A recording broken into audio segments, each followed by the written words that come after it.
Welcome to the No Fear podcast and the No Fear live broadcast. I'm your host, Tony Lauer. If you're into mindset training, performance psychology, personal development, you'll dig this new format. No Fear Live is a unique broadcast, and it's different from the No Fear podcast. We decided to go live because we wanted to create the opportunity to interact with people like you all over the world, where anyone can log in and ask questions, and in some cases, you may even get invited into the show. The great thing about the live broadcast is that it's much more personal for the listener. That's you. Remember, self-defense isn't always about a confrontation with someone else. The first and most important fight is winning the one inside your head.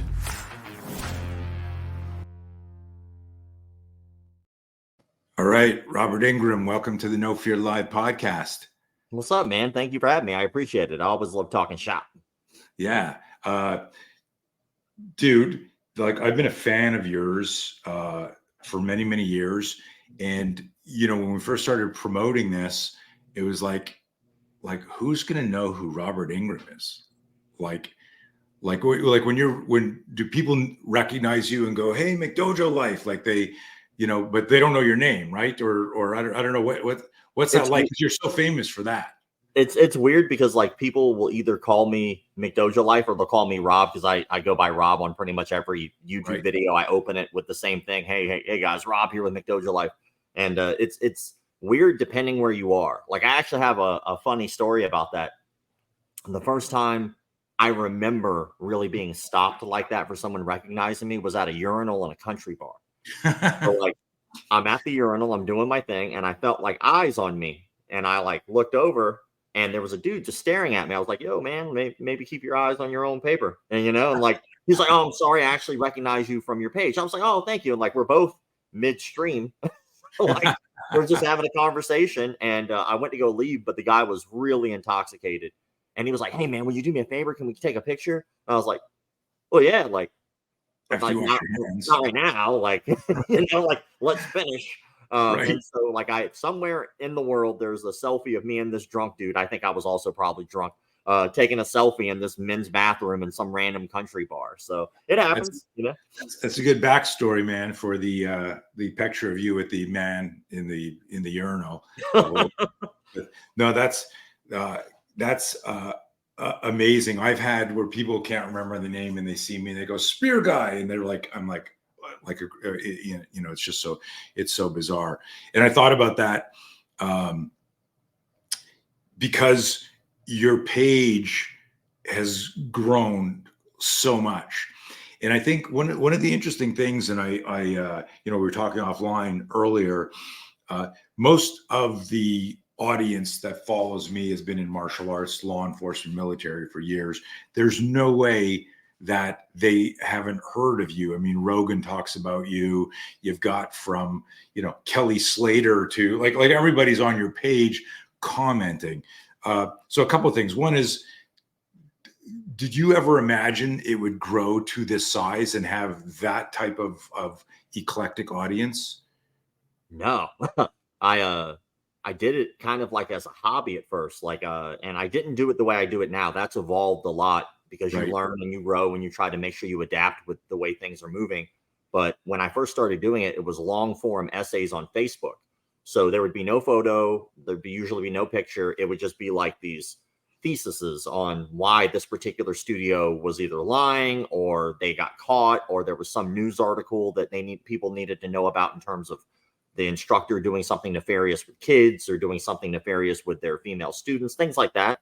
And I would just like rip into people. And I did that for a long time. And then out of nowhere one day, I was like, man, I don't have time to do this today. Because I was like an everyday thing. Get on there. I already had a list of people I needed to get after. So I just go down, and one day I didn't have the time. So I tossed on some share video of like something. It was goofy. I don't remember what it was, but I just put a video up there. And it got more likes, more shares, more comments than anything else I had posted. And I was like, well, maybe I need to change the way I do this. And so that paying attention to what was working and what was getting attention is how I'm able to get more eyes on the important things. So if I do a video about, like, let's say a no-touch knockout guy, which is hilarious because obviously you can't do that. Right. But if I post that video, people will engage and they'll talk and they'll chat. But then no one will want to engage in talking chat about, like, if I call out, let's say, someone who's a registered sex offender. Well, that's the more important thing.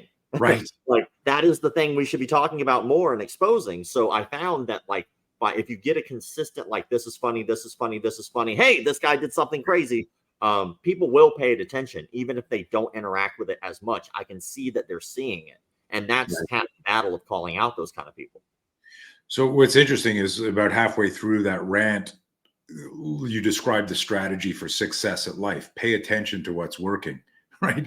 It's just like as a philosophy for, relationships, family, business, anything. So those of you looking for a little subtext and a little nuance there, that's a good strategy. You went in a different direction, from, I never knew about the Facebook and the thesis, statements, the long form, and then the short form. And then of course going, okay, people don't want to like be depressed, like, pedophile, rapist, pedophile. Let's have humor. Hey, something serious, maybe through osmosis and little Chinese water torture. Can I say Chinese water torture without getting? Probably not. I can't. I mean, I don't know. You can say what you please, man. But the idea is like, and it was interesting when you said that. It was like, why would everybody want to make fun of something ridiculous, but then not have that same emotional, psychological investment in something like tragic and serious, like a rape or a the pedophile or whatever? Do you have any like deep thoughts on that? Well, I know my personal experience dealing with this. I've been doing McDojoLife now for 11 years, and there was definitely a period in the middle somewhere where about 2 years, I truly was being affected mentally by it. If all you're seeing is all the negatives, it's really hard to see the positive. Correct. And I don't think people want to feel that way. I think people want to laugh. They want to blow off steam, but it's very difficult to actually solve a problem like that in the industry. So it's easier for people to just make fun of something and move on with life than it is to actually dig into the roots of the problem. And the roots of the problem really are that, which is people do not want to solve those issues. They will say it all the time, but they'll also contradict themselves. So just as an example, people will wear a t-shirt that says kill all pedophiles. I've seen it all the time, right? You'll have these hoorah types, kill all pedophiles. They'll wear it. They'll put the bumper sticker on their car. But then when a woman does it to a little boy, they're proud of the little boy, which is a direct conflict to the thing that they were just talking about. It contradicts their whole message. Kill all pedophiles, unless, like, there is no unless, in my opinion, but people cannot separate. And that in itself is one of the major issues of why it continues, is because you're still able to justify it somehow in your mind. There is no justifying it. It is a child. That person cannot consent. That person was taken advantage of. They should be called out, whether they're a woman or a man or whatever they identify as. I don't care. But if they did that to a child, they deserve to be called out on it. And we should not praise one and then try to say you're going to kill the other. At that point, you're just a hypocrite. Interesting. Heavy and provocative, because I can see how people can rationalize gray area, because you got the, how many movies have the hot teacher in college and the, the younger, all the boys want to get seduced. In fact, there was a shit. I had no idea we were going to talk about this, but I just saw a viral video, like all in black and white. So it's like, from the 60s type thing, where they had really good looking posing as teachers come in and talk to a bunch of students, and then kept the camera on them when the teacher walked out, and the girls freaked out at the gorgeous guy. And the guy, remember that. I did see it. It was recent. But so there's a part of that. The gray area is like, and I'm just, again, I'm playing devil's advocate here. The gray area is, there are these impulses, and for it to fall under that, I'm going to really shoot myself in the foot here. It's a hard subject to talk about. It's not easy. It's difficult. So you have, if you're a 15 or 16-year-old boy and your teacher is hot, you're like, oh my God, the teacher. And if something happened there that, like someone goes, no, that's absolutely pedophilia, versus a lot of the stuff we talk about, like, I don't know if I can say Epstein's Island online. I just screwed up my YouTube. Well, the list just got released, so that's an Right. interesting thing too. But it's the list they want us to see because everything's a charade, right? So I mean, it's a list. There are yeah, names. yeah, So it's a start. there's some serious names on that, but it's a crazy thing. Like that, to me, is that criminal enterprise where it was nefarious. There were for all intents and purposes, like kidnapping and restraint and shit like that. And I guess what I'm talking about, or what your thoughts are, because there are so many movies of that. The older, and going back to the school teacher, I don't know what the fuck I'm talking about here. And that, I don't know if you know where I'm going on this. I think what you're talking about is the gray area between whether or not it's the same when we view a male doing it to a female child or a female doing it to a male child. And the truth is, absolutely it is. If you look at a company like, actually, you can go on RAINN, RAINN.org, and it keeps statistics for things like that, not only rape, but also pedophilia. And when you start looking into the statistics, the only real difference is it does affect both. It affects them for a lifetime, this child. And really, when we talk about child, we're discussing the age of consent. But anything under that age of consent is considered a child. And that particular child cannot give consent. That's the whole point of the law. And so I think that in order for us to be able to combat this type of issue, we have to treat both male and female the exact same way when they are breaking that law. And the problem is there are so many people who find a gray area in there and try to justify it. And just to touch on this one more time, and then I'll leave it be, because I understand it's a tricky one to talk about, especially when we're live. But I did a story about a female martial arts instructor who had molested a young boy in her class. Now, the female was in her 30s. The young boy was roughly about 14 years old. And of course, you make the story and you have all the adults, I wish that was me, blah, blah, blah. Right. Those people are horrible human beings, in my opinion. That's my opinion. Other people can view them how they please. But of course, when you're a child, you have impulses. When you're 5, all you want to do is eat candy all day. That doesn't mean that we allow you, because that's how you feel at the time. Right. Like, there's right and wrong, and it's a difficult thing for a child to discern. But when I did that story, there was a guy who was so devout about that being okay that he literally made a post with him standing next to his 12-year-old child and was asking people of that age and that sex to do that to his child. Holy shit. Asking for them to do it. And I was like, okay, so you're literally going online asking for an adult female to molest your child, and you think that's okay by going that far. And again, those are just some of the types of issues that I have to deal with when trying to navigate the martial arts industry, because it in itself is not a regulated industry. So it is a kind of a refuge for a lot of people who have done nefarious things. And then they go, well, I can just start my own martial arts studio and no one's going to ever check on me. And there's no standard. So I'll just start. And that's a problem. And there's no standards in terms of like understanding proper learning strategies, psychologies, from you have a background check, right? Like how were you raised and what are your beliefs? And then of course the obvious one is like, like the guy who's got like 900, the guy you featured who's got 22, black belts and stuff. So like he's got to be like 300 years old, and maybe at this point with those black belts, man, he's had to have been doing it for as long as Steven Seagal or something like that. Right. This would probably be a great time to play and let's set this up properly. And those of you who logged in and saw, okay, who's this Robert Ingram? Oh, McDojoLife. Oh, fuck, I love McDojoLife. And because there's some, great videos in there that, give you 2 or 3 minutes of massive laughter and head scratching. What the fuck are they thinking? And then we kind of went really dark right away. And I got it out of the way.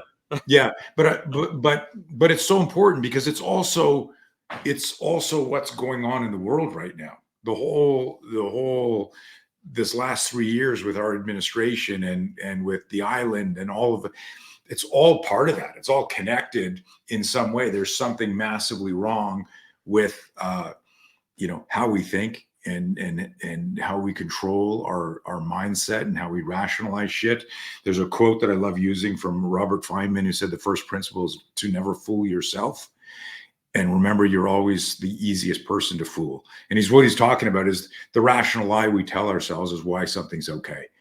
And rationalize, I love, the spelling with the hyphen between rational and lie. But set up the trailer for a sec so people understand, what you're trying to do, and then we'll play it.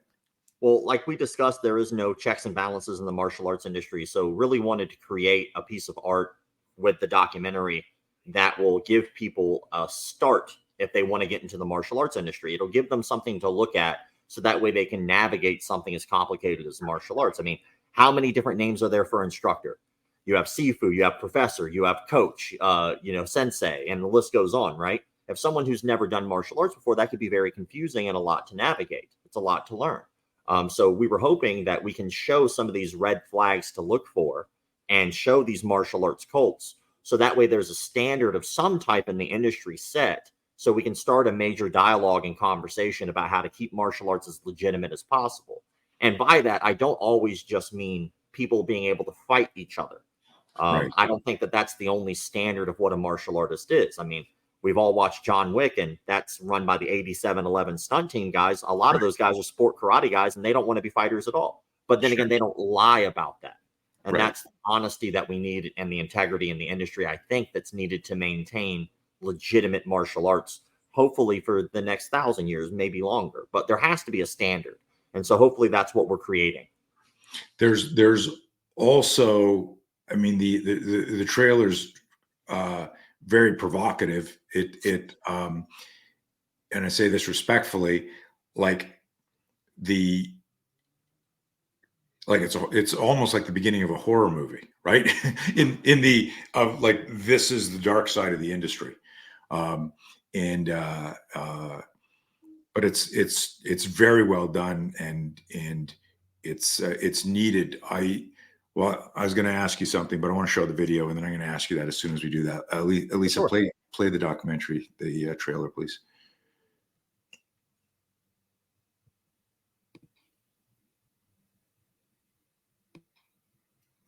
Or don't. We'll just see what would be happening right now if one was playing. It would look kind of like this. Right. I'd be doing this. Yeah, and then there'd be a camera angle. Right.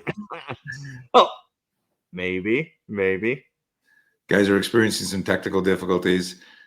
See, what we wanted to do was we wanted to open the trailer with a black screen for roughly about 5 minutes or so. It really throws people off. They don't see that coming. It's a whole ninja motif where there we go. There we go. My next guest is so dangerous, everybody, that we have a paramedic standing by. He can actually put you out without even touching you.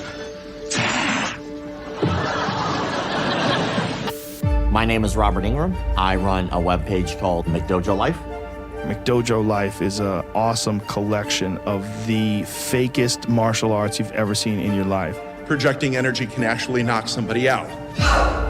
A McDojo is a fake or fraudulent martial arts school with the intent of doing something nefarious with the students other than just teaching them martial arts.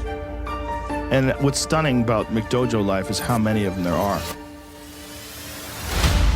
I'm still in custody in a state hospital, and I still have followers out there that would see me doing the psychic powers with martial arts, and they wanted to be associated with that school.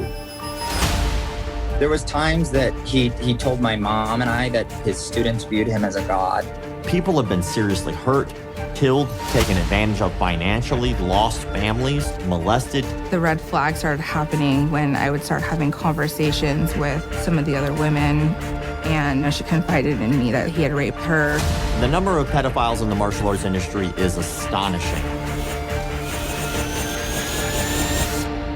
Well, why doesn't anybody do anything about that?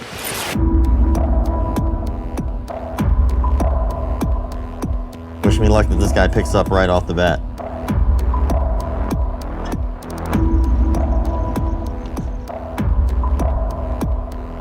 We have have a gentleman who's going to come in and teach us the pressure point and no touch knockout stuff. Raise a hand, how many of you actually have any experience with martial arts? And I have gathered 10 different martial artists, but we're not going to just go along with it.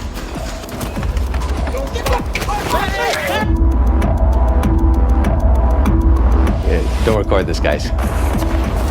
Yo, you rolling right now? You rolling?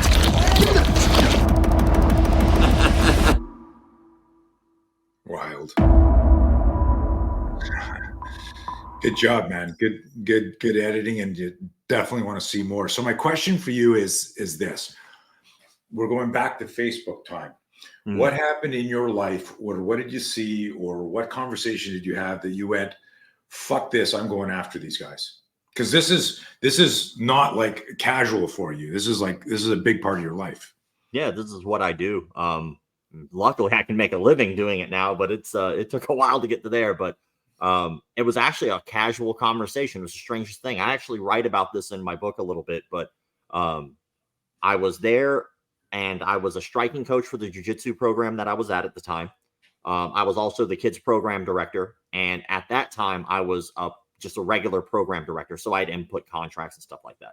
So that day I was working the desk and my instructor called me and he goes, "Hey man, I'm sick. I'm not going to be able to make it. Would you do me a favor and fill in and teach class for me?" Which if you ever met that instructor, he does not get sick. The man's a machine, but he was sick that day and it just happened to change my life. So I taught the class. We were working on just some basic stuff out of the guard, triangle choke arm bar variations and how to work between, sparred a little bit. And then it was a noon class. So a lot of people just left to go back to work, but the ones who didn't, we'd stay around and chit chat because you don't have another class for like hours. Right. So we'll stand around and we'll shoot the shit. And as we were talking, there was a guy there and it was his first official class as a member. He had done a trial class before and now he's officially suited up. He's a member of our program. And we got on the subject with other people there about McDojos. And everyone left after that because McDojo has been a term around since I was a kid, before I even started martial arts. But everyone left except for that guy. And he kind of stayed back and he was like, "Hey, man, I'm a little embarrassed. I didn't want to say this in front of everybody, but I don't know what a McDojo is. I heard y'all talk about it for a while. Could you maybe explain it to me?" So I kind of explained it to him a little bit about what that was. And he just asked me a very basic question. Why doesn't anyone do anything about that? And I was like, man, at that time, I'd been training for a really long time. And I thought about it and I was like, I really have no answer for you. And when you don't know an answer, well, what you do is you go research and find it. So instead of lying, I just went to go like, oh, well, this is why. I don't fucking know. I've been doing this for a long time. I have no clue. And at the time, the only thing I could really find that was out there was like Bullshido forums, which was a big deal back in the day. And I had started looking into it, but I noticed that there was no one actually trying to solve the problem.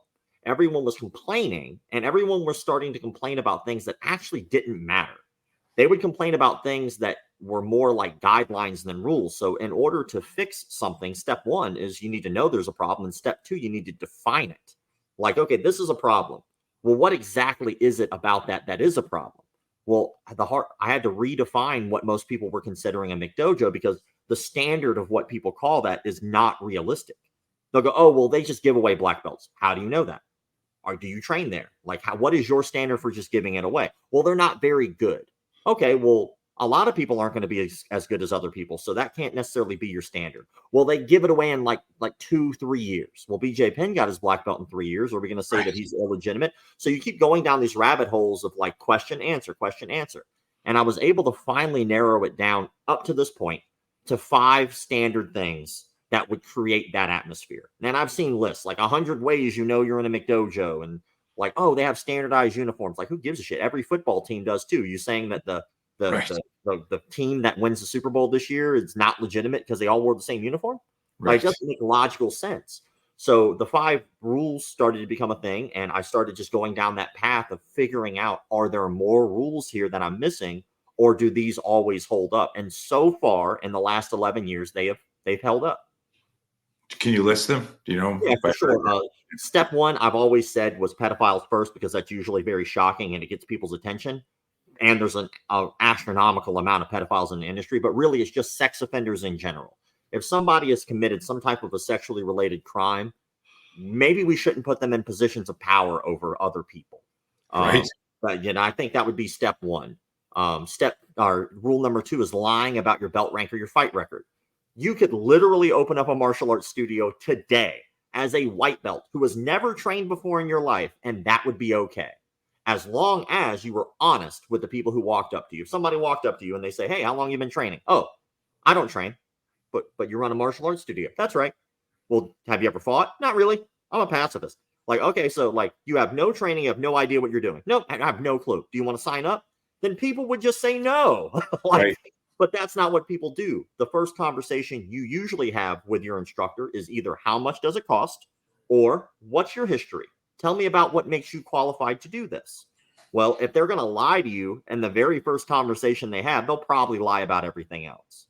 Right. It's the martial arts version of stolen valor, really. So that's number 2. Number 3 is shady business practices. So if someone tells you, "Hey, man, you're going to have to do belt testing every week. It's going to cost you $1,000 every belt test. Every time you move up a program, we have 15 different programs that we have, each one requiring new gear and new uniforms.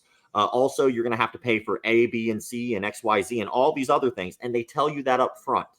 That's fine. You as a consumer are now making an informed, educated decision about the product or service you're purchasing. Nothing wrong with that. If you can afford that and that's what makes you happy, go for it. But if they lie to you, and next thing you know, there's this extra fee or this hidden fee or some type of something where they financially rip you off, not only is that probably illegal, but also it puts you in a position that you were not aware that you were about to sign up for. That's shady.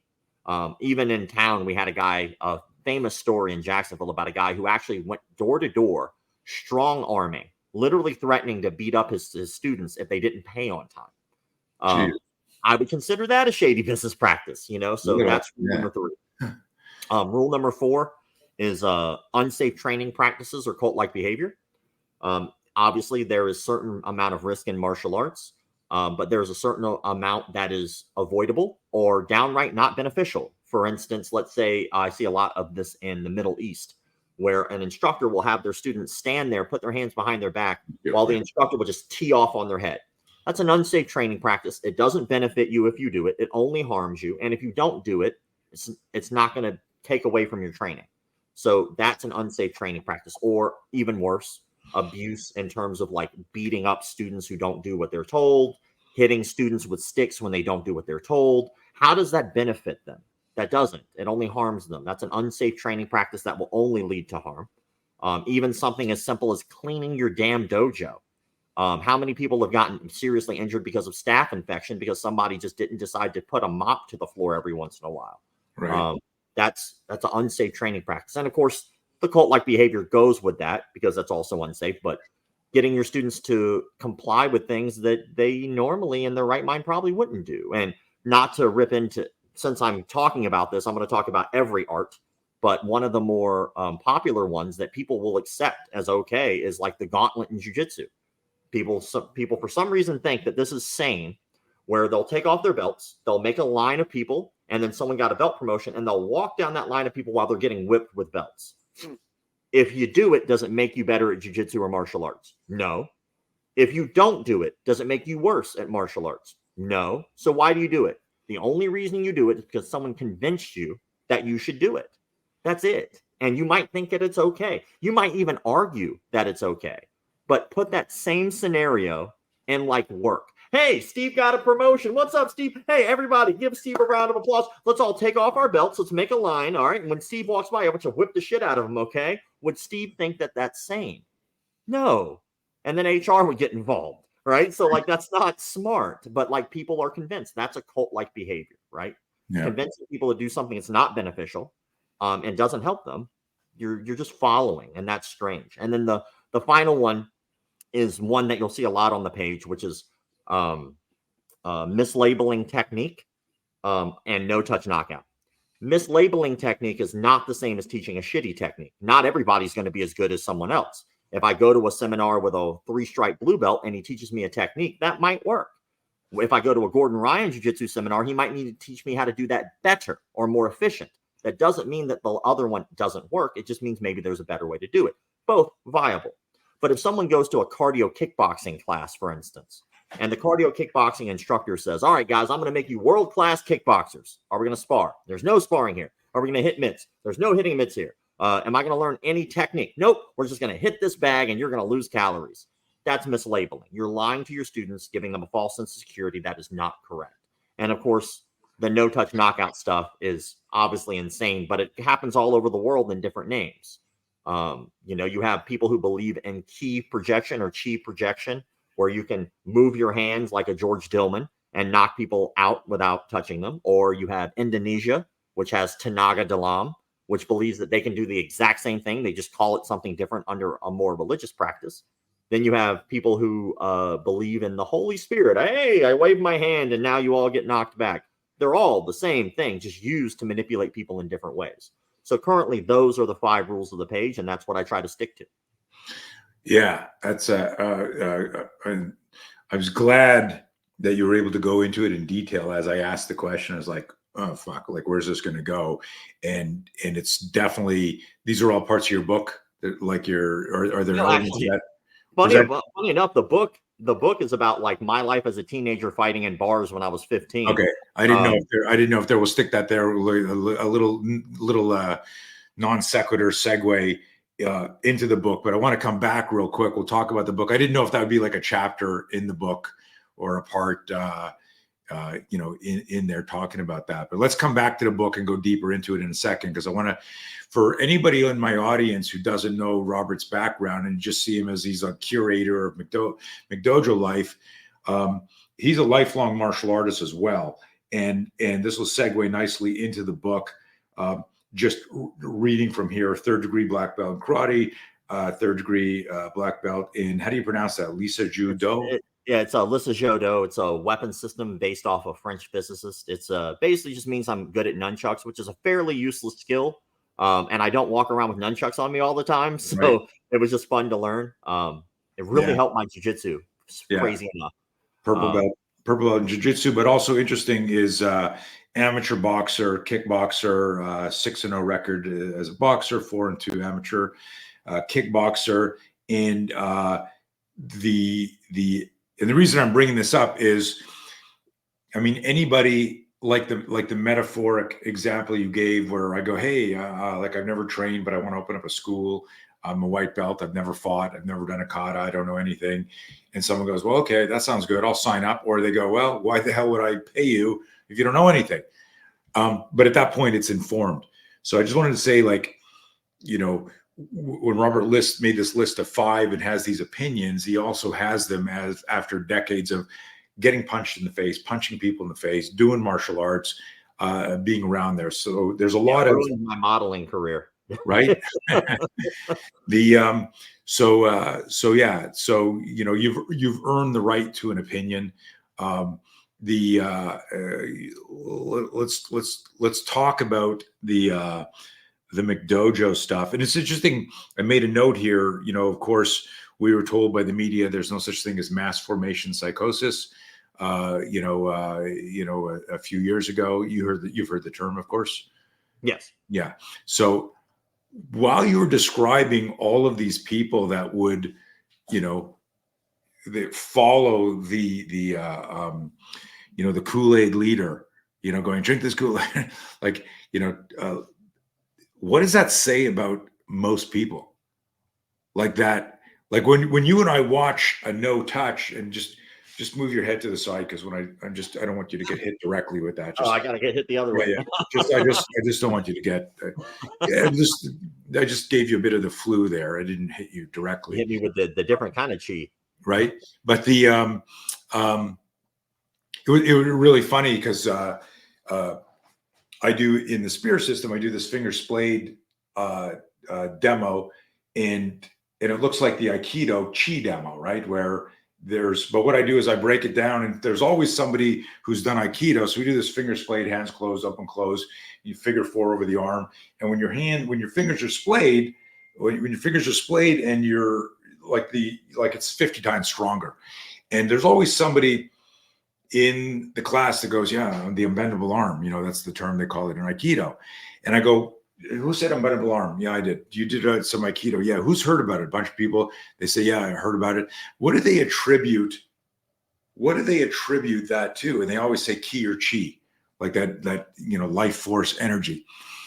And the guy that I'm usually dealing with, because a lot of my seminars are for like law enforcement, military, so that people don't have a strong martial art background, I'll go, do you know what ki or chi is? And he goes, no, I have no idea. And I go, well, if he has no idea what it is, it can't fucking be that, right? Because he doesn't know what it is.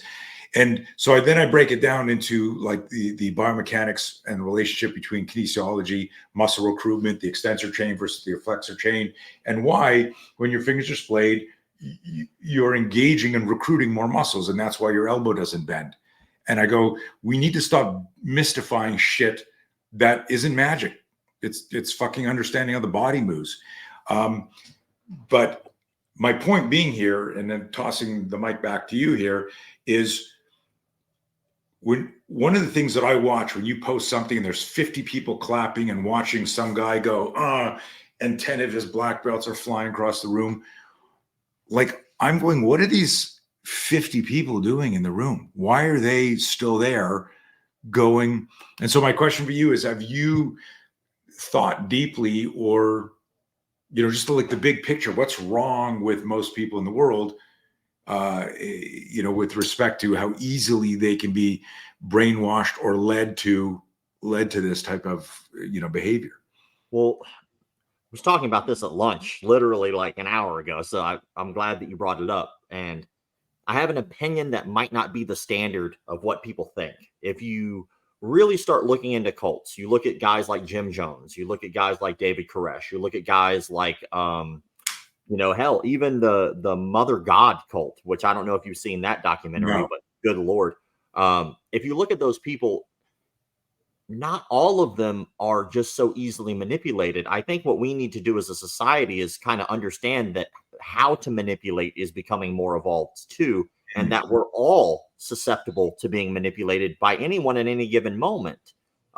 There's been times where any of us have been manipulated.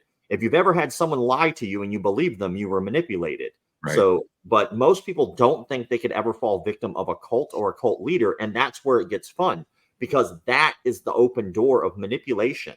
If you yourself don't believe that you could be taken advantage of, you don't have your guard up. Your guard's down. If I'm sparring with a white belt and I'm not worried that we're moving around, I'm like, this guy can't touch me, I'm going to be lazy. And that's when you get caught, because you put your guard down. And if you look at a very famous documentary on Netflix called Wild Wild Country, that particular cult was made up of doctors and lawyers and architects. These were not dumb people. These were highly intelligent people. And but what we should be looking at is the mechanisms and tools in order to manipulate have been evolving as well. So people are learning from the ones who came before them. That's literally what the word sensei means, the one who came before. Well, in these cults, these cult leaders are learning from people who came before them. Jim Jones, as an example, everybody knows the Kool-Aid story, right? Jim Jones, as a child, revered Adolf Hitler. He thought Adolf Hitler was the man. Why did he do that? Not necessarily just because of his political views, but he also believed those as well. But his public speaking is what he was looking into. So as a child, Jim Jones would go around to each one of the churches in his area and listen to the preachers preach, no matter what their religious denomination. And he would watch what would work and what wouldn't. In comedy, they call that taking class. Just sitting down and what works, what's making this audience do what I need them to do. But he was doing it from a position of trying to figure out how to do that to people himself. So he would go into the woods, open up a Bible, and preach to nothing. He'd practice as a child in the woods, then eventually becomes one of the forerunners for civil rights movement. He goes in, the majority of his congregation were African American. He winds up taking his congregation after church sermons were done. He'd take them to local restaurants that were whites only. Then he would take his mostly black congregation in and say, hey, we have 100 people outside that want to give you money. You could let us in and you can take that money, or we're going to go to the guy next door and I bet you he takes it. And then one restaurant at a time was basically making it so that way everybody was able to go anywhere they wanted. Like, this was in a civil rights movement and he was able to start taking it. So if you look at that, you go, wow, it's really powerful. This guy was doing good. Right. Then he discovered cocaine, and then he discovered the fact that he can manipulate people to have sex with him. And then we get the sunglasses era of Jim Jones, where he's always got those dark sunglasses on. Why? Because he was always high. He was high as a kite all the time. And so he starts taking advantage of people. So I think that the reason I bring that up is because if we look at guys like George Dillman, which is probably one of the most notorious martial arts frauds in the industry. He started off, he was on the cover of Black Belt magazine 3 times. I'm not saying that's an end all be all, but I'm saying at least at some point people were talking about him. Sure. He was also a competitor. He was somebody who actually competed at that time. He would go to tournaments. He would actually fight other people. But then somewhere along the line, very similar to Jim Jones, people just stopped questioning him.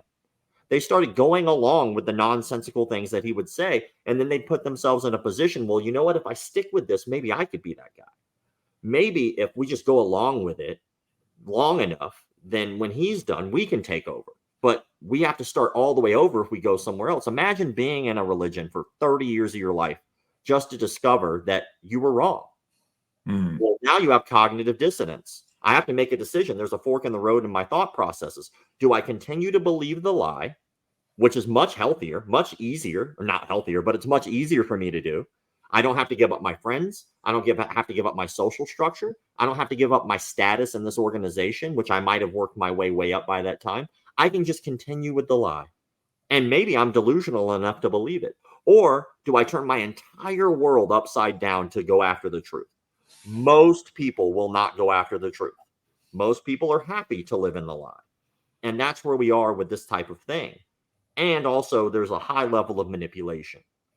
One last thing on the subject, and then I'll toss it back. I interviewed a guy who actually was going to a seminar George Dillman was teaching at.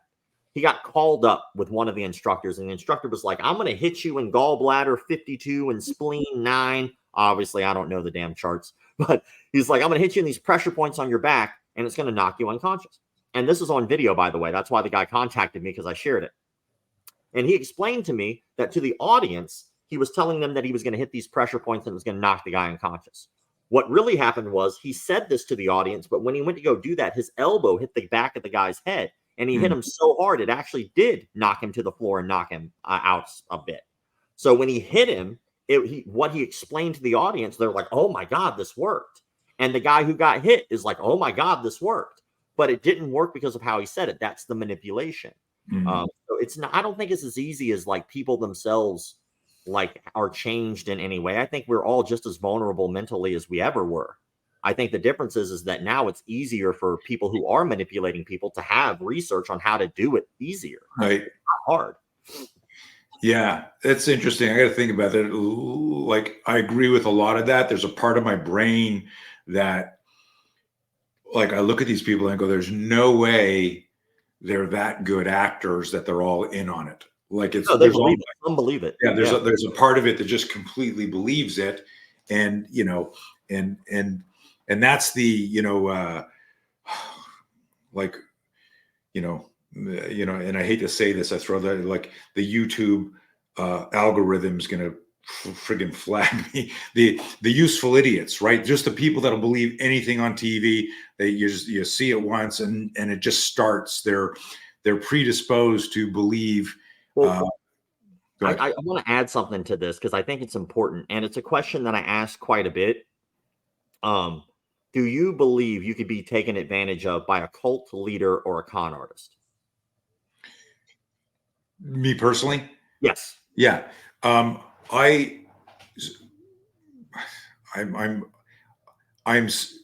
so overthink things that my answer is yes, I believe, but I also believe my intuition, instincts, and intelligence, at some point alarms would be going off. And it's something that I talk about a lot, is I go, like, someone introduces something to you and it's outside your comfort zone, and you will have a physiological response to that. And it'll either be like, I need that, or that scares me, or whatever. But there's a moment of what we call doubt and hesitation. Then, depending on how effective that manipulation is, you know, where, like, they know what the rejection is going to be or the fear is going to be. And it's like, you know, and this goes for the pedophiliac, to the Jim Jones, to the no, hey, I know you're scared right now, or I know you don't believe me, but just trust me. Like, look, what do you know? And so they start this seduction. my whole thing is my nervous system. It's actually interesting in a conversation that we can have offline or another podcast. I have this whole, in our program, we talk about this choose safety model, and it's about leaning into intuition, instincts, and intelligence to further enhance your self-awareness so that you can improve your critical thinking skills. And so there's like a very logical sequence that you go, well, if I apply this to any stimulus that I get, I will begin my research journey. And then I'll go, well, fuck, this makes no sense. So the answer, go ahead. No, so your hard answer is yes, but. Yes, but. Okay. So okay. Most people that I've spoken with, and obviously this is just based off people I've spoken with, not the entire world. I can't speak for everyone, but most people I personally have spoken with will usually say no. No. Yeah. Usually. That's because I think people want to feel like they're more in control of themselves than they really are. Yeah. And if I want to interject one thing, I say yes because, I've been a coach my whole life, like even before I started teaching martial arts and self-defense in 1977. So as a coach, I'm a romantic. I'm also a romantic. I want to believe the best in people. So I've been fucked over and lied to many times. So if I said no, like no one could ever lie to me or con me or manipulate me, that's bullshit, because I've got actual evidence of that happening in my life, in martial arts, as well as in business, because I want to believe in people. And so over the years, I've just developed that system where I go, yeah, I can't trust my hopes and well wishes. I need evidence. I need some facts. Well, the martial arts industry is a fascinating thing to me because it parallels with religion, and the root word of culture is cult. So our culture is made up of nothing but a bunch of cults anyway. But if we look at the way that the martial arts is structured as compared to religion, it starts to become a lot more eye-opening about how easy it is for people to be manipulated. Because most martial arts studios that I've been doing business consulting with, we don't cold call people. Most martial arts schools don't. They don't just pick up a phone and just start randomly calling people. People call them. So those people already want or are interested in the service that is being provided. They're doing research. They're looking. The next thing is that when you walk into a martial arts studio, the way that it can be compared to Catholicism is almost terrifying if you're looking at it through the eyes of trying to decipher if it's a cult or not. For instance, if you walk in to a Catholic church, sometimes you'll see like a bowl of holy water there. Sometimes not. Every church is a little different, right? So you might walk in and you might dab your finger in and you might, for lack of better words, anoint yourself, right? And then you walk forward. Then you get to the pew and then you'll see people take a knee at the pew and do the same thing. And then they'll sit in the pew, right? Some people don't do that at all. Some people only do the holy water and some people only do the pew. And again, some people don't do any of it. Well, martial arts is very similar. You walk in, some studios require you to bow at the door. Some require you to bow at the mat, and some don't require you to do that at all. So that's very similar in terms of how we get from point A to point B. Then when you look at it, everyone's sitting on one side of the room, and there's one person standing at the front, and they're giving you information.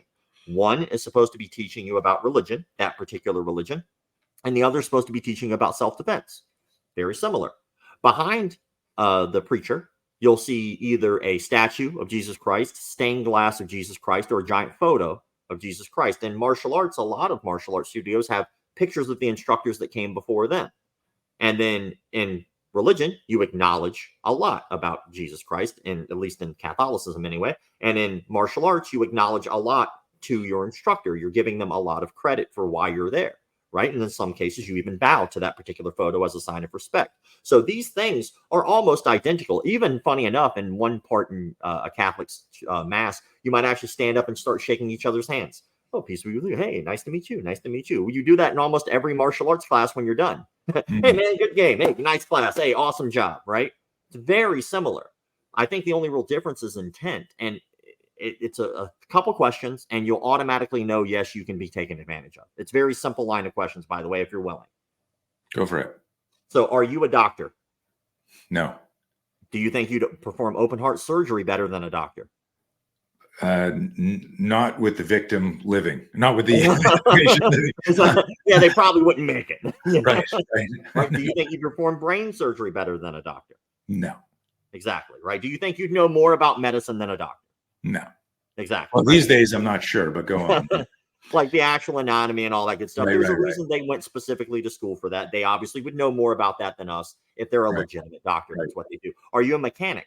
No, So you do better at fixing a car than a certified mechanic? absolutely not. Exactly. Are you a lawyer? Negative. Would you be better at law than a lawyer? No, but I play one on Zoom sometimes. So the answer down these questioning with any profession I ask you, the answer will be no. Right. That person is a professional at their job.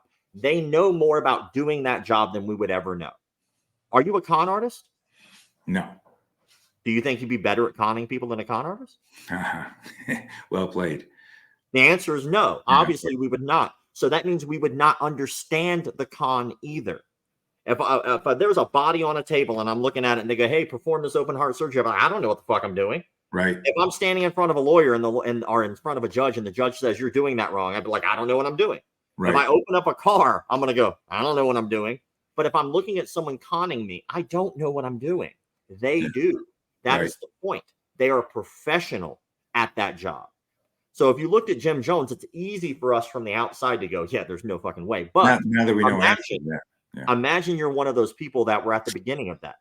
Yeah. You went in, you were somebody who was being disenfranchised by your government. You're not even allowed to sit at the table. You're not even allowed in that restaurant. Yet this man comes along and he changes that for you, betters your life. And then down the road, things start to turn. It's the same thing when you're a white belt. If you walk into any martial arts school ever, when you first get there, you're going to have some type of an introductory lesson, some type of explanation about how this works. You're going to learn maybe about the rules here, but you're being indoctrinated at a very starting point.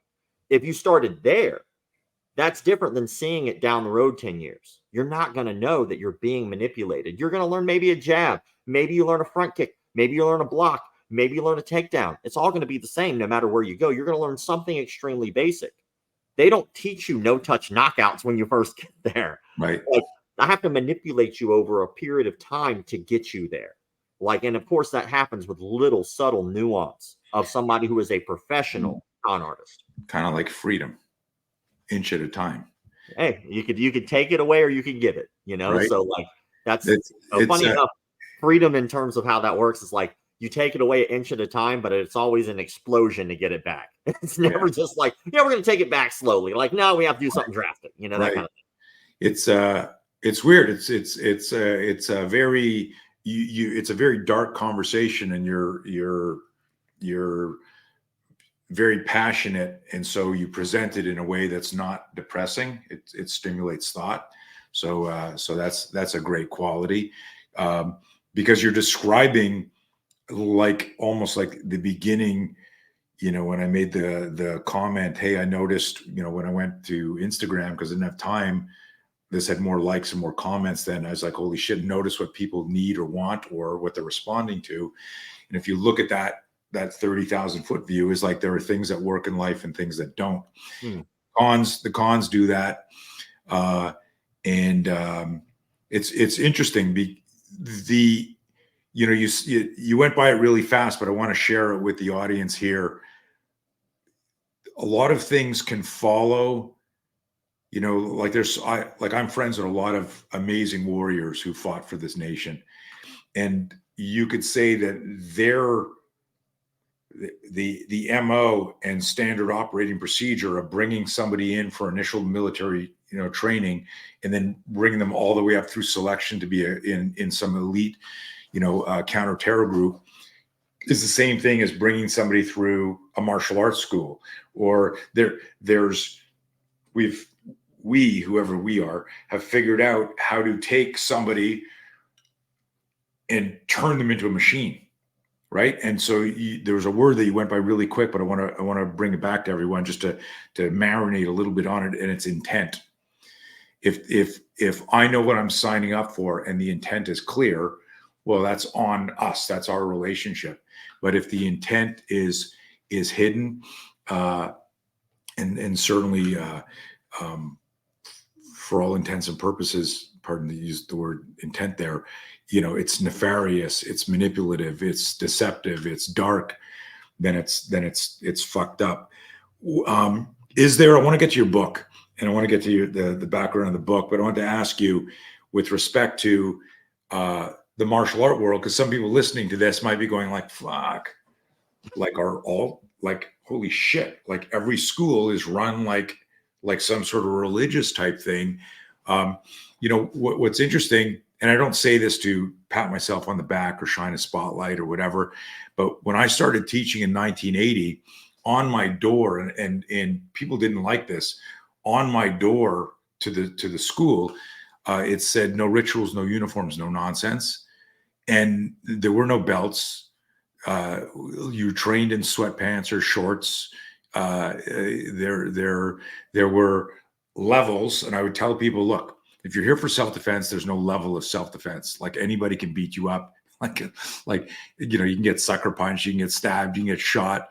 But there's a series of things. If you understand athleticism, movement, you know, you can't do a spinning back kick if you can't do a side kick. Inside of a spinning back kick is the skill of a side kick. So there's a baseline skill you want, and no one had to bow.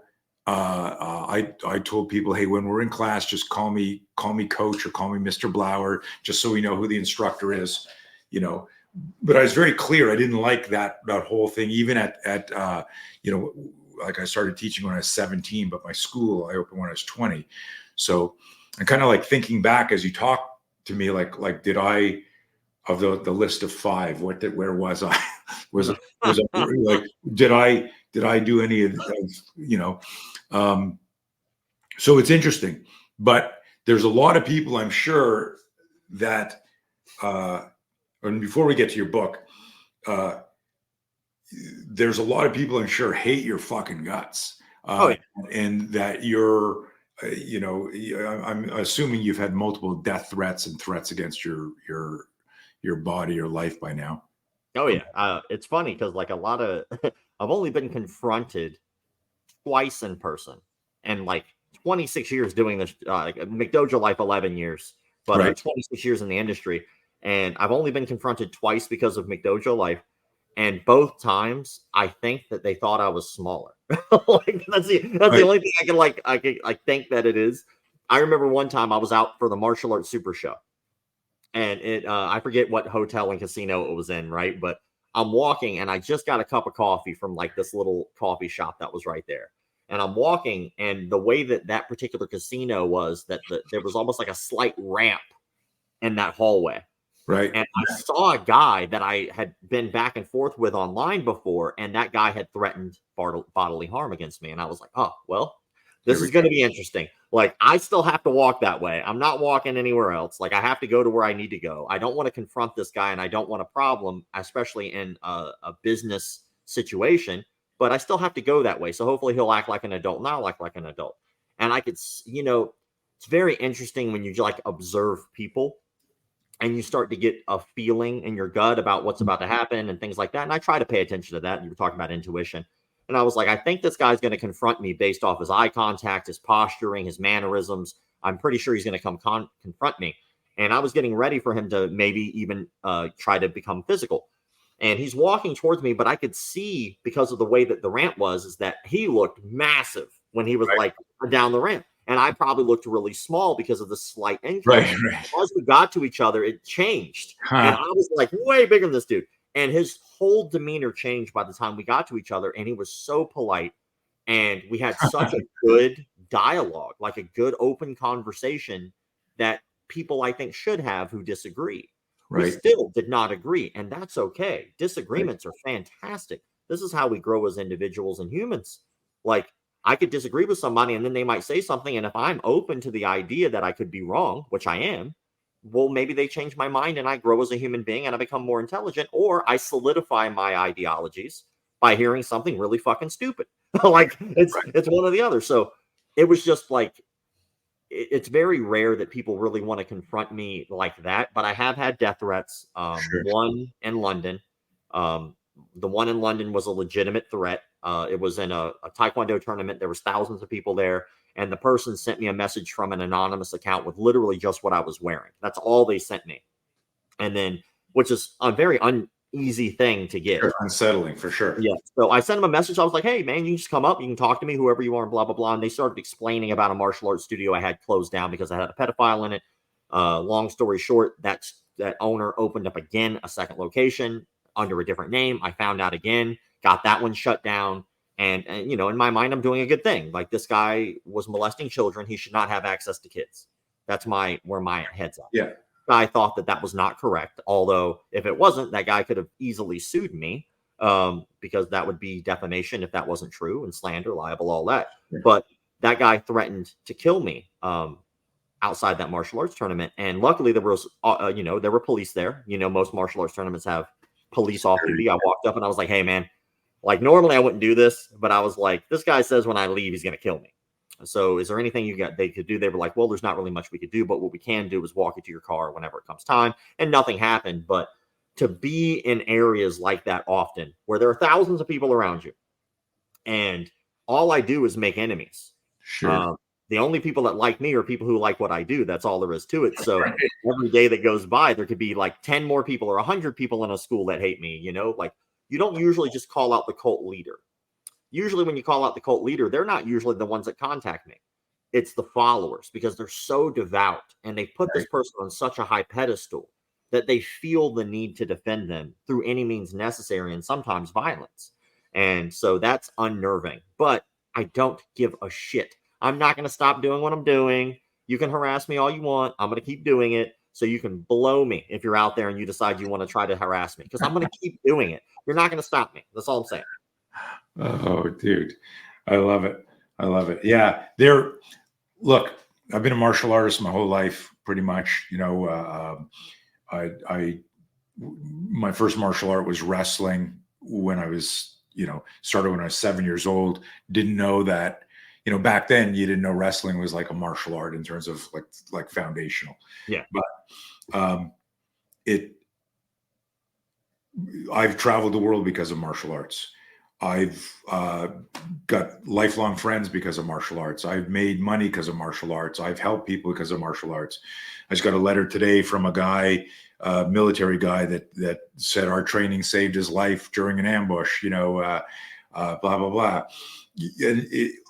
But I've also at the same time never met a weirder group of people, right? Then it's this, like, you'll be places and you're like, oh my God, it's just, and maybe it's just, maybe if you and I were hairdressers, we'd say the same thing. Like, right? Like, it doesn't matter. Like half of the world is insane. And it was like, I don't know. I had a guy who, his name was Tom Kelly, and he was on I was on an international martial arts team called Team Full Circle. Okay. I did that for about 2 years, and Tom Kelly was the gentleman who was the sponsor of that team. And he was like a good old boy. He actually, his company, Tom Kelly Construction, actually built all the Fuddruckers. He had the Fuddruckers contract, and he was very well to do. And I taught his daughter, and his daughter wanted to be on a team. And he decided, well, if you're going to be on a team, we're going to do it right. So he just made one. And he put a lot of money, time, energy, and effort. And I'll always respect that man, because he was a very direct human being. There was no lying in him. If he didn't mean something, he didn't say it. He's somebody I would look up to in terms of how he holds himself. Right. And Tom Kelly was one of those dudes that, he didn't like, martial arts was a thing his daughter liked. He wasn't in it, but he was a part of his daughter's life. So he wanted to learn about it. And he had an observation one time, and he said, martial arts is literally just made of a bunch of nerds. And when he said it, he didn't say it with malice. He said it as an observation. And if you really think about it, it makes a lot of sense, because like, we join because we want to learn this specific skill. Why do you want to learn a skill? Well, it's because you can't do it. I'm not like a Rembrandt and go, you know what I really need right now? I just need some painting classes, Right. You don't do that. If you already feel confident in a skill or an area, you don't go do that. I know how to swim, so I don't go take swimming lessons. I know how to swim. I'm not going to take that class. I know how to drive. I don't take driving courses unless I get a ticket. Those are the things. So a lot of people who join martial arts, not everyone, but a lot of people who join martial arts because They want that, all the supplemental things that come with it. They want that confidence, or they want to feel safe, or they want to feel like they can handle themselves in a situation. The ones who don't join are the ones who already feel confident in those areas. So it's really made up of a lot of people who started off not feeling that way. Right. And I think the cult part kind of comes in when you get someone very similar to the lottery. Most people who win the lottery, they piss the money away. Right. Because they've never had that much money in their life. So they don't know what it's like to respect that. It's new to them. Well, confidence can be the same way. It could be a very terrifying thing, because you can have none of it, and then all of a sudden you have people calling you master who give you all the respect in the world, whether you deserve it or not. And then now your confidence goes from nothing to through the roof. And that can get to a lot of people's heads.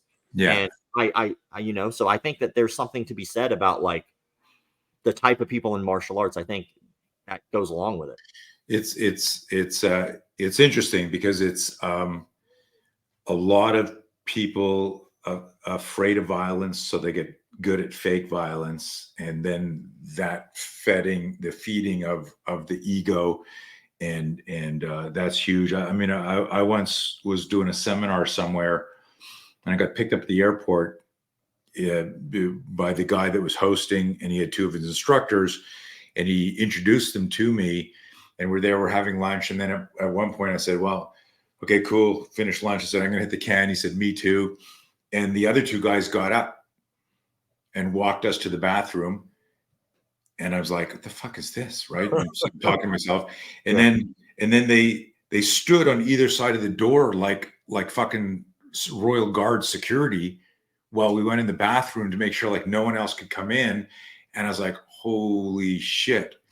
The conversation was normal with whoever the master was. I mean, I just knew him as whatever his first name was. But it's just so weird. Like, dude, you would train these guys that were maybe 35-year-old grown men to, if I got up to go to the bathroom, you followed me in and make sure I was safe while I was taking a leak. I was like, it was bizarre. And well, they were trying to hold or wipe, like that would be like I was a little disappointed that we didn't. That would have been service. Like, yeah, thanks, guys. Like I usually do this myself, but it's just bizarre. Let's shift gears to the book, but on a high note, what can we also say? It didn't come out, but like the way I wanted to. Some of the greatest things that I've experienced because of martial arts and martial artists and people wanting to learn. So there are a lot of really great people out there, folks. You just need to do your research. I get asked by, like parents or people who get to, know and then trust me, and they go, hey, I live here. I can't get to your thing. I don't have school anymore, but where should I go? And I say, listen, you got to go and watch some classes, and you got to watch the kids, and you got to watch the interaction, and you got to maybe even talk to some people. And if you're in an environment where the management doesn't allow that, or there's something weird going on, like that's not the place. That's like right away, that's the pre-contact cue. You don't need to wait for the sucker punch. It's like get the hell out of there. So I wanted to ask you like two things. It is an interesting thing, because I don't want people to leave this call going, well, I was going to get into martial arts, but fuck that, no. And I ask this to everybody. Let me ask this to you. Have you ever been betrayed in a relationship? Yeah, of course. Okay. You ever been betrayed in business? Yes. Okay. So I've asked this like for the last 13 years when I do my business classes, and I ask people that. I go, at some point after, like, betrayal sometimes never goes away, like in like some element of it. But initially it's like, holy fuck, I don't believe that happened to me. You go into complete denial, and then finally the dust settles. And I ask everybody this, so I'm asking you this. Did you say anything like, when the dust settled and you finally realized what had happened, either a personal relationship, friendship, romantic, or a business relationship, did you ever say something like, you know what? I fucking knew that was going to happen. Any type of sentence like that. Yeah, usually that happens immediately when it happens. Like I knew that was like that happens with me just doing stupid stuff too. I'll just be doing something like like using a wrong tool for the job, and all of a sudden it doesn't work and I break something. I'm like, well, I knew that was going to happen. That's just me being dumb, Yeah. So interesting thing in the part, and the reason I'm bringing this up is, in martial arts and self-defense, we talk about pre-contact indicators or pre-contact cues. The guy gets up, he takes off his glasses, he rolls up his sleeve, he blades, his moves, whatever they are. And when you practice just bobbing and weaving a punch or blocking a punch, you eliminate the practice of the pre-contact cues. And that means that challenges the neurobiology of defending yourself, because the education in the brain is starting later. You're starting with your hands up like you're sparring. Where I think it was Mandalay Bay, where you were, because Mandalay's got that long. Yeah, I think that sounds about right, because that was where the Super Show was. I think they did have it there. Yeah. So that sounds right. So when you were walking towards the guy and you went, oh, fuck, that's the guy, you mentioned like your gut, your physiology changes in anticipation of danger. And then your brain starts to go, okay, I'm going to do this. I got an improvised weapon and coffee in the hand, ready to do that, but maybe we'll talk. And you're doing that. That is where in our system we talk about, that's the first pre-contact cue where you start, you did it already. You did it perfectly what you did, but you start battle planning there. Even to the point of, do I have an improvised weapon? If I'm going to move first, if he's going to do something like, where's an exit, where's whatever it is. So that's all part of the choose safety model is as soon as you get a pre-contact cue, you do something. So this is going back to the betrayal concept. This is a long circular crystallization here. I've had the same thing in relationships and business where I went, fuck, I knew that was going to happen. And I asked myself, if I knew it was going to happen, why did I let it happen? There's something in our psyche that overrides our initial intuition, where we go, like we're so romantic about doing a deal. We were talking about some of your business dealings, which we won't go into before we logged in, where maybe 15 years ago, you'd have done the deal because you gotten excited about the offer, where now it's like, no, I've been to too many rodeos. I'm not giving up this for that. And now that initial, like that intuition becomes that blend of intelligence. I'm going to think about this. I'm going to sit on it. And so folks, if you're still listening to this story, when you go to a school or any relationship, lean into your intuition first. I got a good feeling about this place. Did you know this? Every victim of violence who has lived to tell the tale, and I've interviewed tons of victims of violence for my research. In every book I've read, every victim of violence who lived to tell the tale said they had a bad feeling before the attack. So there's a lot of weird black box statistics that we get a bad feeling about something first, and then if the con is good or the manipulation is good, we get sucked in, and our cognitive dissonance or our romantic, I just want this to be okay. I really want to do this, so I'm not going to pay attention to that. Oh, I thought he was a nice guy. So folks, if you're listening, lean into your intuition. There's no downside to that. And I wanted to ask you, because I do want to talk about the book, is there anything, you listed the 5 things. We've kind of had a heavy conversation about what's wrong with the martial arts. Let's flip that, because obviously a lot of your success is because of martial arts as well. And a lot of your life's mission, is because of martial arts. Well, the goal, the mission statement of what I'm doing is keeping martial arts legitimate.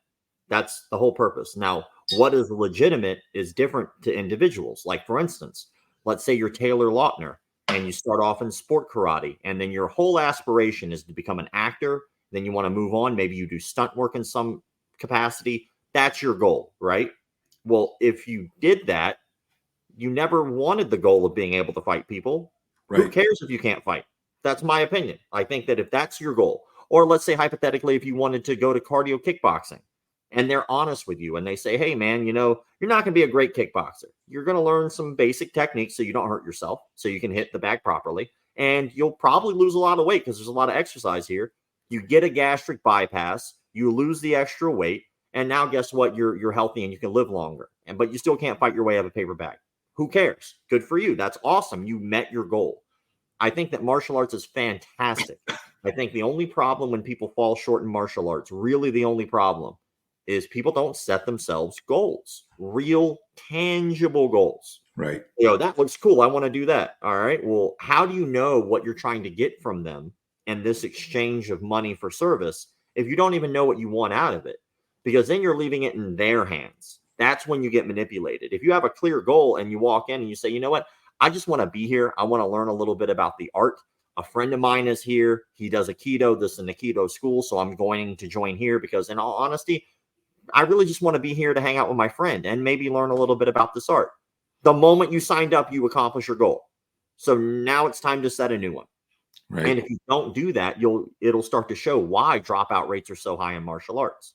I mean, there are CRM systems, Zen Planner, Perfect Mind, Mind Body, Rainmaker, the list goes on, right?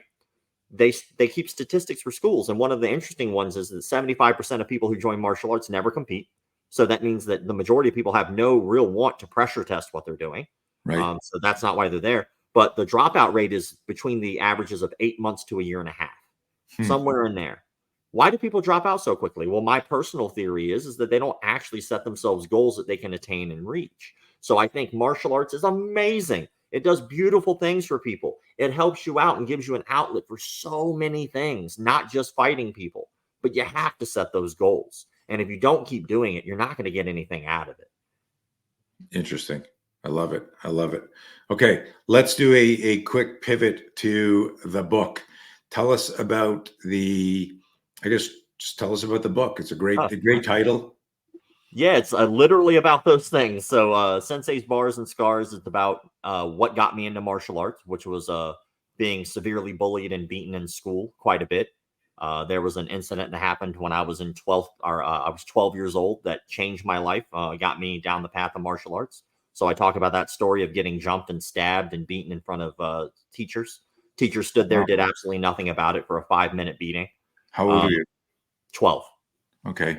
Technically 11. I got it as a birthday present from my mom. It was she paid in full for an entire year of martial arts as a birthday present. As a result of that? Yes. Okay. So very cool on my mom to take a stab at that because, I was born with a cleft lip and palate. So she was always worried that if I got hit in the face that it would mess up my surgeries, which is a legitimate issue. Sure. So she put me in the one thing guaranteed to get me punched in the face. I started competing literally a month after I started training because my personal goal was I wanted to know if this was effective. I wanted to know if what I'm doing will apply and stack up in some type of a situation where another person is trying to harm me. And boxing has a rule set, and it allows me to play with that while having a safety net, like a referee. So after that, I started doing martial arts, and the whole story is about me fighting in a bar called Plush when I was 15. So my instructor was the promoter at that particular nightclub, and we did what was called patron boxing. And this is now not legal anymore. You actually can't really do this anymore. Most things need to be sanctioned in a one way or another. But basically, they'd set up a boxing ring in the middle of a nightclub, and they would let anybody box who wanted to box. You'd sign up the night up. In the middle of this crowded, rowdy nightclub, we did 2-on-2 fights. I talk about that in there. We did 1-on-3 fights. We did what they call Thunderdome rules, which was the fight didn't end until someone got knocked out or until someone quit. It was a rowdy place, but that was my teenage years, was living pretty much fighting in this bar. And so there's a lot of stories about that, multiple concussions that I got from those. Luckily, I can remember some of the stories. And then my relationship with my instructor at the time, his name's Master Lee Barden. And he was a good mentor for me. Also, he taught me a lot of what not to do. So the book is titled Sensei's Bars and Scars because I'm in a bar a lot of times. If I talk a lot about my instructors, and I have many, many, many scars, and a lot of those are talked about in this book. And in the is there a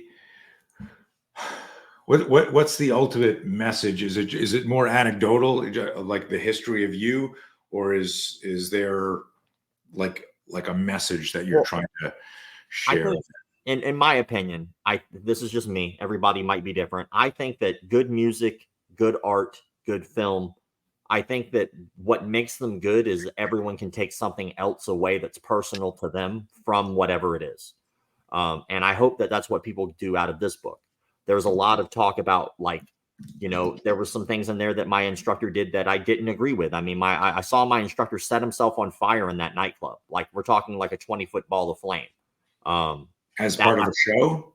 Yeah, we were doing a martial arts demonstration in the middle of the ring as like a halftime thing that we would do at one of these bars that we would do these patron boxing in. And he set himself on fire. It was actually like, I have video of that as well, which is also a part of the book, which is like there's photo proof of everything. And one of those photos is him in a ball of flame. But I think that everybody will take something else different. I mean, there's a lot about my relationship with my mom. Like, how could a mom, let me go to this nightclub as a teenage kid on Sundays when I had to go to school on Mondays? And I'd be out till like 3, 4 in the morning and then go right to class after that. Cause I think our first period bell was like 7 a.m.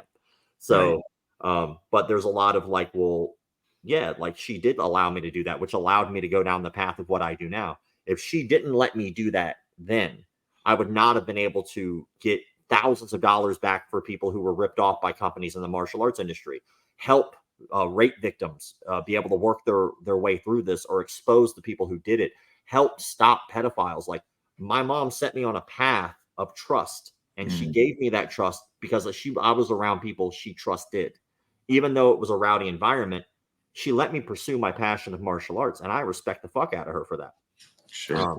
And is she a perfect? Absolutely not. No one is. My instructor showed me so many things like about martial arts and how to really love martial arts. Best instructor, honestly, I have ever seen. Still to this day, I've never seen anyone teach a class as good as him. But he did a lot of shit that I don't agree with. So it's okay to be flawed. It's okay to have a flawed life. We all will. It's not going to be perfect for you, but it is what you make it. And if you do have something happen to you, no matter if it's good or bad, if you don't learn from it, then it's a wasted moment in your life.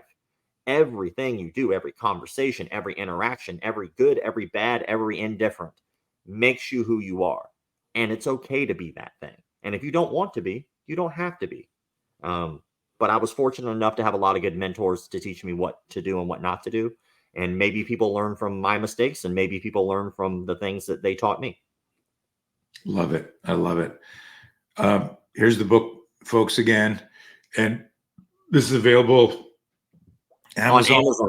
Yeah, you can get it on Amazon. By the way, Lewis Martin was my co-author, and I am very particular about the way things are worded and the way I like things. So we butted heads quite a bit, but I give Louis credit. He actually I found out about Louis because he wrote a book called The True Believers, which was about him being in a martial arts cult. And it's fascinating. That's how I got to know Louis. And then he wrote Tom DeBlass's book, which is a fantastic book. If no one's had a chance to read that, please do. And then after that, I was like, hey, man, like, I kind of want to write a book. Would you do that? And he was like, absolutely. And I know that I'm hard to work with, but I get so many compliments because of the way that Louis put this together. So I am so grateful for him and his work. And I truly hope other people check out the rest of his work, not just this one. But come on, get this one. Nice. Yeah. No, some like fascinating stuff in there. It's interesting too, because a lot of people is really, in the beginning, there were a couple of comments going, where the heck is it? Oh shit. Just people saying, like, I knew who you were, but I didn't know your name until now. Here, only learned his name now, but love his work, like stuff like that. We had a few comments like that in the beginning. So check out the book. It's interesting to me because I didn't, like, when I was reading over the research that you provided and the stuff that Elisa put together for the show, like, I just know you, and I've been around. I just know you from the McDojoLife, and it's like you've got a serious background, and you've got like, your mission, man, is very fucking serious, and people need to know that, because you can, if you just casually check in on the McDojo feed, it's got this, cartoony element of it, of like, hey, like, are we just making fun of people who are just clearly nuts? But there's a whole side to your work that's incredibly important. Well, I'm glad you said that. There's something we didn't mention. I just wanted to throw in Please. there real fast. Is me and Zen Planner got together and we partnered up. I presented this idea with them and they loved it, so they helped tremendously. We built McDojoLife.com, and McDojoLife.com, as of right now, the major thing that it does is it has one of the only searchable like websites where you can look up your instructor to find out if that person has done anything nefarious that has made the news. So if that person has molested a child, if that person has defrauded somebody, if that person has been in jail for A, B, and C, you can go on that website. And if you have proof that someone has done something and they're not on the list, you can send that in. I'll take the time to research to make sure that it's accurate, and I will add them to that list. So it's an ongoing registry of people who have done evil things in the industry. So one thing I noticed is that you can't probably get all martial artists to agree on things. Yeah. The only thing you can get them to agree on is the things they don't like. And it's funny because that's why that list is the way that list is. It's not all the good things, it's all the bad things, because for some reason you can get a group of martial artists to not agree on the proper form of a jab, but then you can get them together and they can all agree that you shouldn't molest kids. So like, we can all agree there. So if that's the case, why not start there as a base of getting us all collectively, no matter what art you're in, to agree on these things? Right. Then we can build our industry. I'll be in SHOT Show in 2 weeks. SHOT Show in Las Vegas. I'll be there too. So let's connect. Yeah, that'd be awesome. We grab some lunch or something, man. Yeah. But while I'm at SHOT Show, it's a fascinating thing because SHOT Show is massive. It is like a week-long thing. Range Day is the best thing in the whole world. But SHOT Show, you're there for like Monday all the way to like Friday, I think. It starts Tuesday and goes. But when you go, they tell you you're not going to be able to stop and talk to everyone. It's impossible. Like I tried, like I tested it. I think it took me like 3 hours to get like 5 booths down if you're really engaging in conversation. So then it hit me when I was at the Super Show, which, by the way, the Super Show is no longer the Super Show. It's now something else. It's like a part of something else. So our industry doesn't really have that anymore, that real convention. Right. So, but what scared me is that martial arts has been around longer than firearms. So this firearms only, by the way, just for people who are in the industry event, people with FFLs and firearm and distributors and things like that, that thing's massive. It's huge, massive event. Our Super Show, you could walk around that thing in probably like an hour, talk to everybody, have a couple conversations, and then everything else is seminars. So what killed me on the inside was that we as martial artists could not get our petty shit out of the way to make something that we can all enjoy, because so many people are so stuck on their art, their style, their instructor, their lineage. We need to cut that shit out. If we're going to continue to grow, we need to start looking at things in terms of right and wrong. And it's okay if people do martial arts for a different reason than I do martial arts. It's okay to do it for fun. It's okay to do it casually. It's okay to be a stunt performer. It's okay to do any of those things as long as you're honest. And I think that if we can all get on that page, maybe one day we have something like that. And maybe we can grow as an industry instead of constantly backbiting and stabbing each other all the time. We can't grow if we do that. I agree. It's interesting. You made me remember something I'd wanted to ask you before. If you go in the Yellow Pages, that doesn't exist anymore, but you remember like the classic Yellow Pages, every single martial arts school listed, regardless of what they did, as self-defense as one of the things they offered, right? And so, so it didn't matter if it was, kickboxing or Thai boxing or Thai Bo or cardio, there was always like self-defense. That's that disingenuous, hey, but if you ask any martial arts instructor, any black belt in any system anywhere, if their art can be used in self-defense, everyone's going to say yes.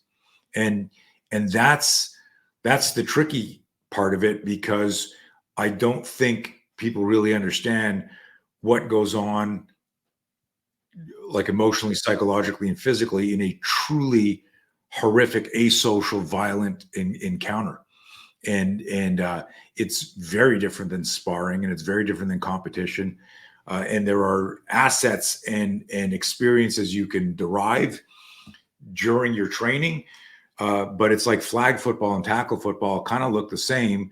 But if you play flag football and you get really good, and then you decide you're going to play, against some NFL guys, you're going to get crushed, right? Like the intensity of that is so different, even though you're still running and catching and throwing and stuff like that. So that's a tricky thing. And it goes back to your intent and that self-awareness of like, what are you doing? If you go, something fascinates me about martial arts. I love the movement. I love the challenge. I love having belts and doing that stuff. I'm a pacifist. I don't want to fight, but I'd rather do this than aerobics. Yeah. I've always called myself a violent pacifist. Like, I don't want to fight you, but right. I can. Like, we could make that happen, I guess. Yeah. It's a good line. Okay. This has been fascinating, man. And I learned a lot about you that I wouldn't have if we hadn't had this conversation. And I'm hoping that more people, because I know a lot of my audience obviously follows your show and follows the Instagram page. At least pop up the Instagram page for any weirdos on our list. Thank you. But they all do, but I don't think they realize that you're a serious human trying to do like really serious stuff. Because how would you know that if they didn't listen to you? I try to take the time to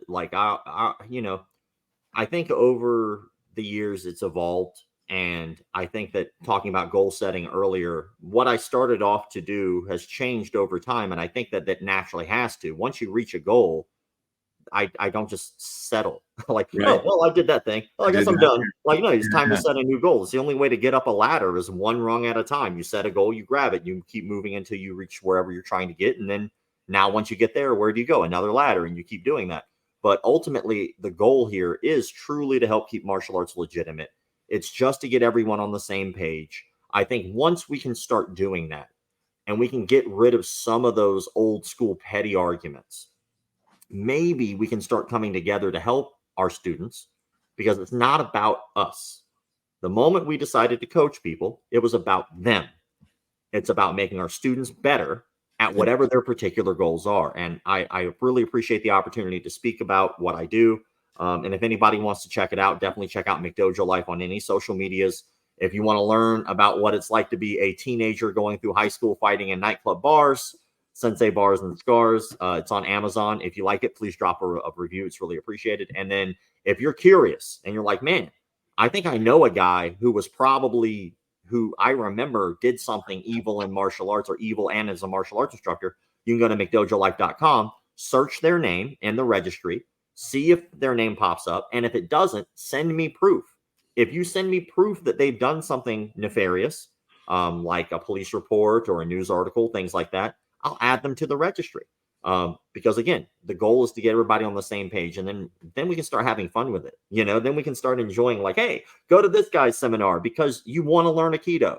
Who cares? Is that what you want to do? Enjoy. I'm not ever going to put someone on blast because they're not very good. I'm not ever going to put someone on blast who's being honest. I'm just going to make sure that people out there who are doing things like lying to their students or taking advantage of them, they're the ones that are going to be the target always. That's the link over there, guys, McDojoLife.com. And that's the registry list. Really, really important. I know that as a father of 3, if I was sending my kids to a school, I would want to know, if the instructor or this school had some sort of background that I don't want to put my kids at risk at, or me at risk at. Obviously, there's going to be a whole side of people about, hey, and like rehabilitation and second chances and all that. Hey, but I'm not here to tell people what to do. Right. My only job is to give them the information and they can make their own informed decisions. And I'll give you an example of anybody out there who's like, well, there's a sex offender registry. It's not how this works. If you go and look up a gentleman, and I did a story about him, I have no problem talking about the story I did. His name's David Arnbeck. David Arnbeck, if in all intents and purposes, you would think is a legitimate martial artist. He was under Hickson Gracie, a 3rd-degree black belt, under Hickson Gracie at that, very reputable lineage. Sure. In Brazilian Jiu-Jitsu, which is, definitely a hot topic martial art right now in terms of MMA and how popular that's been since '93. But if you look at that on the outside, everything looks on the up and up, not on a sex offender registry. He molested a 15-year-old girl, 15 or 16, in his home. But the type of plea deal that he took allowed him not to be on a sex offender registry. And up till last year, he owned 3 martial arts schools. Now he just owns 2. I'm not here to tell you whether or not to train with this man. What I am here to tell you is that happened. And you can make your own decision as a consumer about what you're going to do with that information. But you should know. And again, if you have kids, I think you would want to know. Right. That's really the point. Robert, I think that's a great place to stop. Guys, you got all the links there. Please, share this important stuff. It's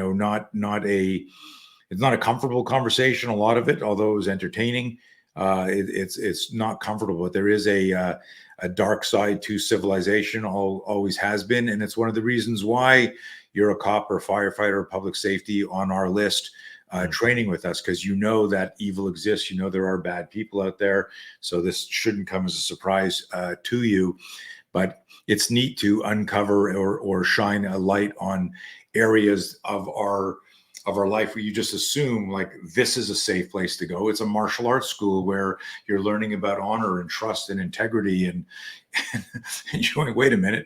But really, what it comes down to is people will do people things, and trust your intuition, get your research, and stay safe.